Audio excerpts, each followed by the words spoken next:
শামশেরগঞ্জে যে ছবি আপনারা দেখলেন তেমনই নদী পাড়ের বাসিন্দারা তারা চরম আতঙ্কে রয়েছেন। কারণ কয়েকদিন ধরে নাগাড়ে বৃষ্টি, নানা জায়গায় ফুঁসছে নদী, তো কোথাও আবার পাড় ছাপিয়ে জল ঢুকছে গ্রামে, কোথাও নদীর বাঁধে ধস। দেখুন দুর্ভোগের ছবি।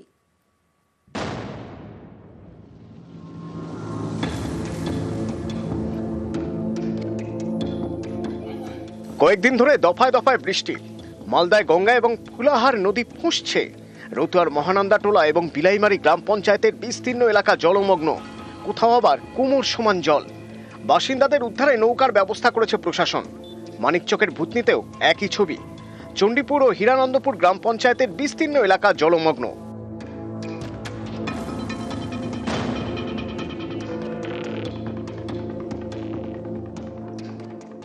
উত্তর 24 পরগনার হিঙ্গলগঞ্জে স্যান্ডেলবিল গ্রাম পঞ্চায়েত, এখানে ইতিমধ্যে নদী বাঁধে ধস নামে। এতে নদী পাড়ে আতঙ্ক।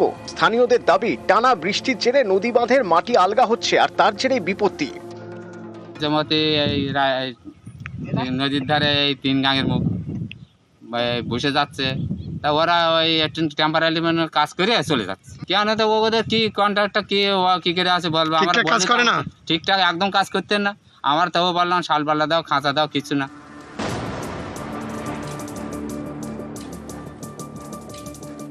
উত্তর 24 পরগনার স্বরূপনগর, গত কয়েকদিন ধরে এখানে বৃষ্টির জেরে বেশ কয়েকটি এলাকা জলমগ্ন। বন্ধ লস্করপোতা অবৈতনিক প্রাথমিক বিদ্যালয়, জমা জলে বাসিন্দারা নাজেহাল।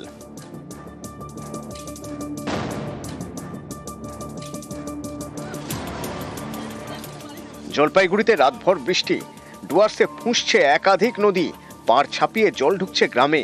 এর জেরে বারোঘড়িয়া গ্রাম পঞ্চায়েতের বিস্তীর্ণ এলাকা জলমগ্ন। বিশেষ করে দক্ষিণ ডাঙ্গাপাড়া, দক্ষিণ ঝুমুর, দামবাড়ি ও বোরাগাড়ি গ্রামে চরম দুর্ভোগ।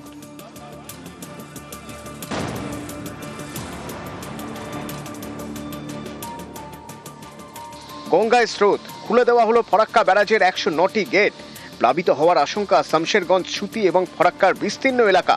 আতঙ্কে নদী পাড়ের বাসিন্দারা, বিভিন্ন জায়গায় মাইকিং করে প্রশাসন। ফরাক্কা ব্যারাজের জল বিপদ সীমার উপরে রয়েছে, তাই আপনারা সতর্ক থাকুন। আপনারা জলে নামবেন না এবং বাচ্চাদের জলের ধারে যেতে দেবেন না।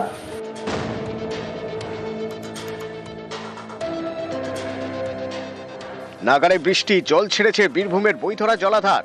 এতে ব্রাহ্মণী নদীর জলস্তর বেড়েছে। নলহাটি 1 এবং 2 নম্বর ব্লকের আকালিপুর, টিঠিডাঙ্গা সহ বেশ কয়েকটি গ্রামে ঢুকে নদীর জল। নদীর ভাঙা পাড় সারানোর কাজে হাত দেন স্থানীয়রা। বলরামপুরেও জল যন্ত্রণা। নিউজ 18 বাংলা।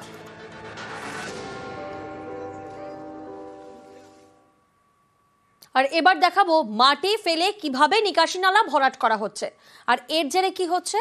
এর জেরে জল বেরোনোর পথ প্রায় বন্ধ। কাটোয়ায় বিঘার পর বিঘা চাষের জমিতে জল, মাথায় হাত কৃষকদের। তাদের অভিযোগের আঙুল জমির মালিকের দিকে। তিনি অবশ্য সেই অভিযোগ মানতে নারাজ।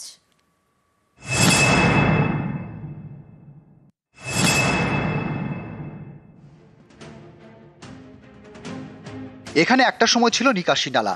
এই জায়গাটায় মাটি ফেলে ভরাট করা হয়েছে, ফলে চাষের জমিতে জমছে জল। পূর্ব বর্ধমানের কাটোয়া থানার দাঁইহাট পুরসভা, এখানকার চর পাতাইহাট এলাকায় বিঘের পর বিঘে চাষের জমি।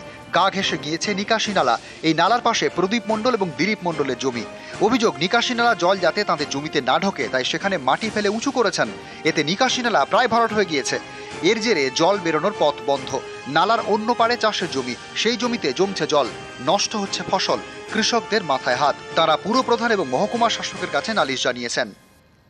নালার উপরে প্রদীপ মণ্ডল, দিলীপ মণ্ডল বাদ দিয়েছে। বাদ দেওয়ার ফলে আমাদের বিস্তীর্ণ এলাকা ফসল নষ্ট হয়ে গেছে। মানে জল বেরোতে পারছে না, জলের জন্য জল বেরোতে পারছে না, জল বেরোতে পারছে না।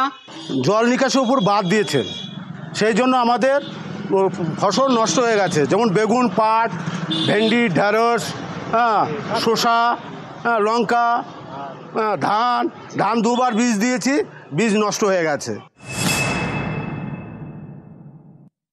যদি চাষ হতো তাহলে আমার জমিটাও তো চাষ হতো, আমি কেন গাছ লাগাবো? হ্যাঁ, এটা আমার 2010 সাল থেকে করা আছে। আমি জমি কেনার পর থেকে করা আছে। এবং এটা আমার কোনো অসুবিধা নেই। আমার এটা আছে, থাকবে। বোথ সাইডে দিয়ে যদি কেউ নালা করে আসে তখন তো আমাকে ছাড়তেই হবে, আমি ছাড়বো। কিন্তু বোথ সাইড না করলে আমি ছাড়বো না। ওইখানকার কিছু জমি দিলীপ মণ্ডল এবং প্রদীপ মণ্ডল তারা কিনে সেই জায়গাটা উঁচু করে দিয়েছে, তার ফলেই ওদের জল বেরোনোর বাধা হচ্ছে। আমরা চেষ্টা করব কি করা যায়, দেখবার সমস্যার সমাধানের চেষ্টা করবো একদম নিশ্চিতভাবে, কেন সবাই ক্ষতিগ্রস্ত হোক এটা তো আমরা চাই না। বিপদগ্রস্ত চাষিরা এই অবস্থা থেকে সুরাহা পেতে বারবার জমি মালিকের কাছে আবেদন করে কোনো ফল না পেয়ে পুরপ্রধানের দ্বারস্থ হয়েছে এবং মহকুমা শাসকও লিখিত আবেদন করেছে। পুরপ্রধান সমস্যা সমাধানে আশ্বাস দিয়েছেন। চাষিরা এখন অপেক্ষায় দিন গুনছে কবে তাদের এই সমস্যা থেকে সুরাহা মিলবে। চর পাতাইহাট থেকে রণদীপ মুখোপাধ্যায়, নিউজ 18 বাংলা, পূর্ব বর্ধমান।